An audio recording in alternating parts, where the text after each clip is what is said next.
Good morning once again, and we will be discussing materials from week 1 of our senior capstone class.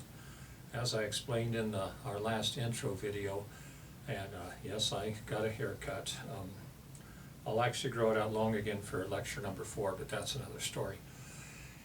And as I explained in our previous video, I really want to focus on rhetoric and philosophy probably in this class, and just make sure in this series of lectures you have a good grounding on how the world works and some of the intellectual forces that have been very active in shaping human civilization throughout history. We'll look at a lot of theory, a little bit of history, and at some point we'll get very practical about how to write up and do a project or assignment. Okay, this week let's just start with how you say your name has a big effect on how you come across to people. And you should have an inflection when you say your name. You know, a lot of people introduce themselves at an AA meeting, at Toastmasters, and you know, my name is Jerome Mahaffey, and I'm a teacher. I work at Northern Arizona University. That doesn't come across well. Nobody's going to remember my name, what I do, and where I work. I just totally undercut myself with that tone of voice. So the proper way to say your name, and there's also a proper way to give handshakes, is with some inflection. You rise up on your first name and you have some finality on the last name. Jerome Mahaffey. Put a period at the end of it. Give us some finality with that, and that helps people remember it. And what do who am I? I am a teacher at NAU. No, let's not do that. Tell us what you do. Action verbs are very important in life, as you'll find. And in language use, if you use action verbs, you're getting somewhere now. I teach people how to communicate at Northern Arizona University. So, my name is Jerome Mahaffey. I teach people how to communicate at Northern Arizona University. Now, people are more likely to remember who I am, my name, and what it is that I do. So hopefully I just ran across this little teaching video like this the other day, and I just had never been taught that myself before. I think I spoke my name correctly. I knew where the lecture was going, but I wanted to pass that on before we really dive in here. Okay, let's start with a word, and vocabulary are the building blocks of thinking. If you don't have a word for something, it's really difficult to think about it and solve problems regarding it. So let's throw a new word out here. Epistemology. And it comes from the Greek word episteme, and it's the study of the origin and nature of truth. Episteme could be, truth, although Greek has a lot of weird endings. So the study of, that's the ology part, and epistemology, episteme, truth. What is truth? Where does truth come from? How can we know if anything is true? Can we even know if it's true? Is knowing possible? These are all epistemological questions that philosophers like to talk about and write about over the centuries. Be comfortable with this word. You'll run into it a lot, and my colleague, a philosopher back at Indiana University, she used to say, really epistemes off. And somehow that helps her students remember it. Okay, now the way language can work, and this is where we're a central theme throughout the course here. I've got a couple of ads that were in the paper this morning, and markets in turmoil, futures plunge, Japan enters bear market, crude and commodity currencies crash. We've got a lot of action verbs there. Plunge, enters, crash, just bad news. And the origin and nature of truth. What's true? I'm reading the news. This is supposed to be true here. And then these other, now that upper bar there, that's an alternative news website. But here the mainstream news. Oil sinks on glut as U.S. crude hits new lows. Dow futures plunge. And then finally this other one, the Dow futures briefly fall. Oil sinks. Now wait a minute, what do we have here? Commodities crash, oil sinks below $30. Oil, or below 28, does that say? Yeah. These verbs they're using are very important. They are shaping the origin and nature of truth here. They're shaping, we have some epistemological work going on here just in the word choices these people make. And so pay attention to this. This is the news. You've read about framing in the news, framing the news in a certain way. Well, we do a lot of it through such terms. And if you're going to use those radical, harsh terms, plunge, crash, bear market, now that's a noun, but it has a meaning, a metaphor built in, a bad one. If you're going to use that strong language versus the moderate language of sinking, it has quite a different effect on the way people take this. So language really is our vocabulary, the building blocks of thought, especially these verbs that we use. Okay, here's another word for you, ontology. The study of the origin and nature of, that's the ology part, of being, or onto. Onto is the Greek word for being, to be. Greek, to be or not to be, is Shakespeare's question, or Hamlet's question. In Greek, I don't know what it would be, but might be an interesting, fun sounding word with the word onto in there worked in. But we're asking questions with ontology, not about truth, what is true or what is false. It's like, well, what is it? And this extends into your personal identity. Gender has become a big ontological question these days. What is it? Your profession, who are you as a professional? I'm wearing a flannel shirt today, kind of a work shirt almost, And so am I kind of constructing my image as a professional, as somebody that's hardworking? The flannel shirt? I don't know, it could be. I just happened to put this one on in the dark this morning. Usually that's how we do things. But I've got another shirt I could have worn. We make choices. I make choices when I buy shirts. I'm not going to wear anything I don't want to. What about nationality? That's what a lot of my research has been about. Where did Americans come from?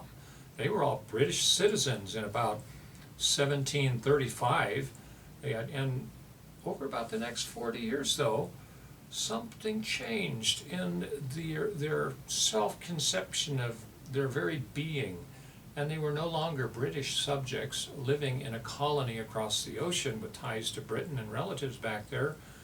They became Americans, and you see the word American start working its way into the vocabulary of writings in the decade before the Revolution, and prior to 1765 they were British subjects. And things changed. These are ontological things that are happening. And they happen through language very often. Somebody started using the term, we are Americans, and other people slowly started picking up. Somehow it resonated, and it became part of the vocabulary. And once you think about being Americans, and you think about the British across the ocean raising your taxes and oppressing you in various ways, all of a sudden radical ideas start coming into your mind about, well, maybe we ought to be independent. All perhaps going back to the use of language. Or let's put it this way, if they had kept that use of British citizens, and if Great Britain had treated Americans as British citizens and not as slaves, we might have had a history much more like Canada and still be part of the British Commonwealth in this country. But language changed, language use changed, and the essence of our very being began to switch with it. So these are ontological questions. Be familiar with that term. You'll run across it now and then, and I don't want you to be thrown by any of these terms. The ideas are profound, but really rather simple to grasp when you look at them a little bit. Okay, here's another term, dialectic. And dialectic is the Greek word that really talks about two people, lectic, we get the word lecture out of that. Not a lecture, it's a discourse about something. Two people talking, arguing, trying to find truth in a way, and it's human discourse that produces truth. We hope it does. There's a dialectic method that Plato taught us, that Socrates used. Plato, his prime student, wrote down his teachings and his methods, and so we came up with the dialectic method of questions and answers, and more questions, and explorations of the answers, trying to produce truth. Dialectic produces a system of logic. There are rules to logic. It's what our scientific method today is based on, dialectic discourse. It was the dominant, it still is the dominant kind of discourse in academia and the sciences. We find truth through logic, through using a rigorous method of trying to rule out things that are false so that we're left with the truth. And it's scientists use dialectic. That's their discourse, and they try to get at truth. There's three kinds of discourse like this, and this teaching comes from Mike McGee's book, Rhetoric in a Postmodern World. I have a chapter there linked for you to read where McGee goes into much greater depth on this subject, and please read that. And McGee's one of the most brilliant minds of our generation. He's passed away recently, but his teachings will be there forever for us, and they are well worth reading as much as you can manage. All right, aesthetics is the second, and there's three kinds of human discourse here we're talking about: dialectics, aesthetics, and rhetoric. We'll get to aesthetics. Is human activity or discourse, if you will, that produces beauty. This is the realm of the arts. We start asking these questions. What is beauty? How do we know something is beautiful? Does it change? It can be difficult to talk about, and you've heard, I'll leave that example off. Where does beauty come from? Interestingly, if you think about physical beauty, researchers have found that averaging out the human face, just taking 32 faces and making a composite, produces a face, an artificial one, that subjects in the test rated as most beautiful. Average? Beautiful is average? Well, no, I think we're human. We know that idiosyncrasies in the face are what we count as real beauty. And you look at somebody like Julia Roberts, the actress. Well, her mouth is rather unique, and she has a very wide smile and uses that to great effect. Other actors and actresses have just unusual little things about their face that we say that is beautiful. Yet, if you put their pictures side by side with the composite photos, people would probably rate the composite if they didn't know who the actor or actress was. We're in the world of aesthetics when we're looking at this, but this also extends to art, to music. These are all fields in the aesthetics, and we're producing discourse, music, songs that are beautiful. We love listening to them. We take pleasure from listening to them. We take pleasure from a good speech where we're learning knowledge, but at the same time, just the sound of somebody's voice is pleasant to listen to.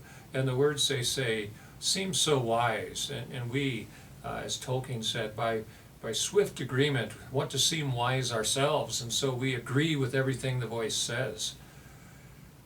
Now we're starting to get over into rhetoric a little bit, but yet there's this beauty aspect of the human voice that is very attractive to us. Literature, reading beautiful literature, poetry. Poetry is the master art in Aristotle's world. Poetics was the book he wrote about it, and it's really the primer on the whole field of aesthetics and producing works that are beautiful, exploring what beauty is. This is the dominant discourse, type of discourse in the realm of the arts in any form, from painting, sculpting, dancing, singing, music, theater, whatever we consider an art form. Aesthetics is the term we use to describe the way we talk about it and the way we come to believe that something is beautiful. Okay, finally, we have a term, rhetoric. You notice all these Greek terms in with IC. Human discourse that produces belief. Not truth, not beauty, but belief. This is an interesting realm, rhetoric, the kind of the focal point of this whole course. We're producing belief. Well, if something's true, you may not believe it. The art of rhetoric tries to persuade you that it really is true. Now that's an ethical use of rhetoric, right? See, rhetoric gets into some ethical problems. If something is not true, I've got a bridge I want to sell you, and you can put a toll booth on it and make a lot of money. If something I'm trying to persuade you to do is not true, but I get you to believe it, you will act as if it is true, buying a product that won't do what's promised, let's say. And I've used rhetoric unethically. I produced a belief, and I produce that belief, I aim to produce that belief in you because I want you to act. College itself, a course like this, is rhetorical because I aim to persuade you that certain things are true, and I'm hoping that you will recognize that and want more and actually study and become a wiser person. And I'm hoping that in persuading you that certain things are true, you will change your actions and begin to behave and choose to do things that are going to advance your career, make you a good citizen in our community, make you productive, and in general make life better for all of us because you are a better person than you once were. Teachers use the art of rhetoric ethically to do that.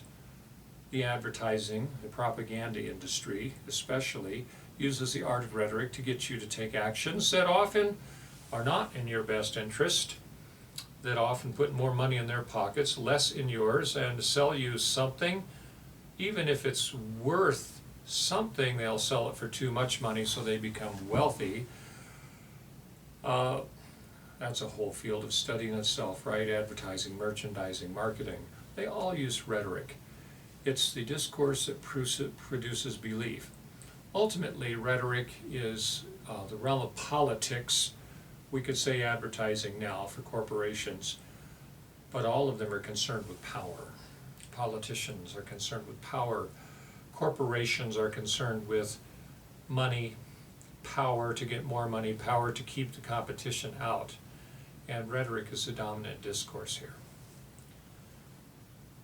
Okay, just throwing some terms out for you here, throwing some ideas out. Read Mike McGee's work, explain this more eloquently than I, and learn these terms, internalize them. They're new terms, 5, 6 new words I've given you today.